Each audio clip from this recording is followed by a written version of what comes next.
আমরা তোমার ইবাদত করি, তোমার কাছে সাহায্য চাই। তুমি ছাড়া আমাদের উপযুক্ত আর কেউ নাই। কারণ কালামের ভিতরে তুমি বলতেছো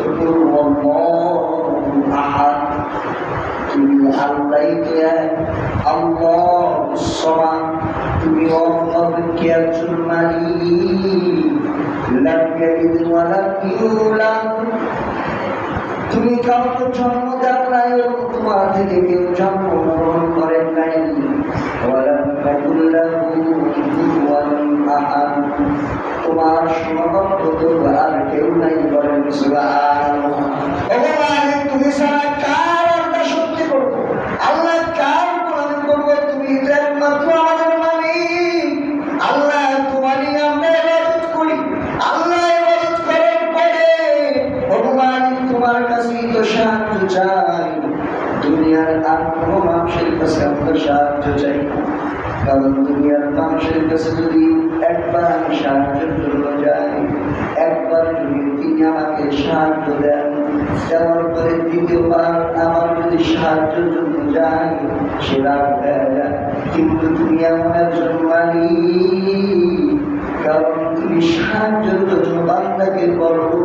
ও বান্দা, তুমি যখন আমার কাছে চাও, আমি আল্লাহ খুশি হয়ে যাই। আল্লাহ বলেন, আল্লাহর হাবিব বলেন, আল্লাহর আলিম সাল্লাল্লাহু আলাইহি ওয়াসাল্লাম বলেন, বান্দা যখন আল্লাহর কাছে চায়, আল্লাহ তখন খুশি হয়।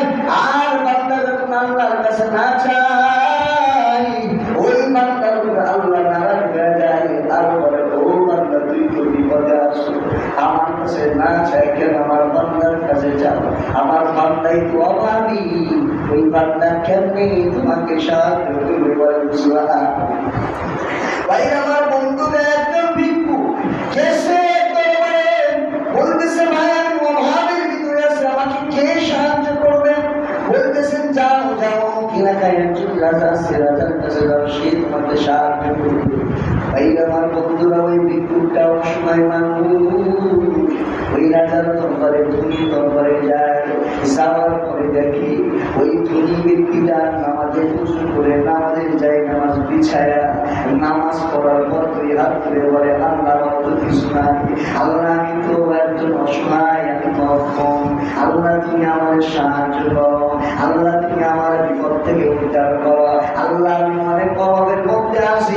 এইভাবে যখন ওই রাজা, ওই ধনী ব্যক্তি যখন আল্লাহর কাছে বিনতি করে, বলার পরে ওই ভিক্ষুকটা, ওই অসহায়টা যখন দেখছে, আরে আমি কার কাছে সাহায্যের জন্য আসলাম, যারে করল ধনী, সেই না দেখি একজনের কাছে হাত জোর করে কাকুতি মিনতি করে আর তার কাছে সাহায্য চায়। এই যার কাছে সাহায্য চায়, তার কাছে আমার সাহায্য চাইতে হবে।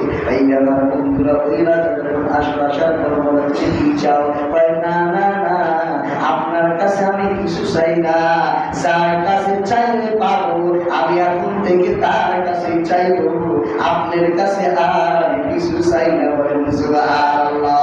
যার কাছে চাবে তার নামটা কি? সবাই বলেন আল্লাহ। তার নাম কি? আল্লাহ। তাই আমার বন্ধুরা, ওই ব্যক্তি যখন বলে, তোমার কাছে যত চাই ততই তুমি খুশি হয়ে যাও, দুনিয়ার মানুষের কাছে চাইলে, একবার চাইলে দ্বিতীয়বার গেলে নারাজ হয়ে যায়, অসন্তুষ্ট হয়ে যায়, দিতে চাই না। দেওয়ার পরেও তুমি একটা কাজে যদি সে আঘাত পায়, আঘাত পাওয়ার পরে যা আছে তার জন্য খোলা দেয়। কিন্তু তুমি এমন একজন মালিক, আমার হায়াত দিলা, যৌবন দিলা, টাকা দিলা, বাড়ি দিলা, গাড়ি দিলা, সব কিছু দেওয়ার পরে একটি মাত্র হুকুম তুমি আমারে করছো, ও বান্দা তোমার আমি সৃষ্টি করছি, ওমা খলাকাতুল জিন্না ওয়াল ইনসা ইল্লা লিয়াবুদুন। আল্লাহর দাসত্বের জন্য, গোলামির জন্য তোমার আমি বানাই না। ও বান্দা, তুমি আমার গোলামি করবা, তুমি আমার দাসত্ব করবা।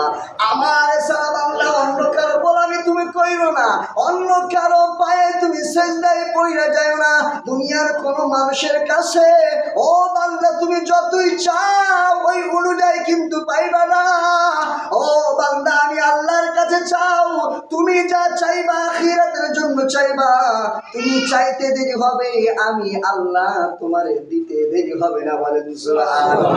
সম্মানিত আদিন ওই বান্দা যখন বলে ইয়াকা নাবুদু ওয়া ইয়াকা নাস্তাইন, ওগো আল্লাহ তোমার ইবাদত করি, তোমার কাছে সাহায্য চাই, আল্লাহ ওই নামাজের বান্দার জবাবে বলে ও বান্দা তুমি তো আমার কাছেই চাইবা, আমি তো তোমাকে দান করবো। বান্দা তুমি কি চাও? যা চাইবা আমি আল্লাহ তোমাকে তাই দিয়ে দিব। বলেন সুবহানাল্লাহ। বান্দা যখন খুশি হয় নামাজের ভিতরে বলে ইহদিনাস সিরাতাল মুস্তাকিম, ওগো আল্লাহ তুমি আমারে সরল সঠিক পথটা দেখাও, যেই পথের উপর চললে তুমি খুশি হবে, যেই পথের উপর চললে তোমার বন্ধু খুশি হবে, যেই পথের উপর চললে আমি জান্নাতের মালিক হতে পারবো, তোমার দিদার পাবো, তোমার সন্তুষ্টি অর্জন করতে পারবো। ওগো মালিক সেই পথটা তুমি আমার একটু দেখায় দাও। এই কথা বলতে দেরি হয়, আল্লাহ রাব্বুল আলামিন জবাবে বলে ও বান্দা সরল সঠিক পথ কোনটা, যেই পথটা তুমি চাও? তখন বান্দা বলে সিরাতাল্লাযীনা আন'আমতা আলাইহিম, ও আল্লাহ আমি সরল সঠিক ওই পথটা চাই যেই পথের উপর যারা চলার কারণে তাদের উপর আপনি অনুগ্রহ করেছেন, নিয়ামত দান করেছেন, ওই সকল ব্যক্তিদের অনুগ্রহ দান করেছেন, ওই অনুগ্রহই আমি চাই। বলেন সুবহানাল্লাহ। আমার বন্ধুরা বান্দা যখন এই কথা বলে আল্লাহ রাব্বুল আলামিন বলে ও আমার ফেরেশতারা শোনো, আমার বান্দা তো সরল সঠিক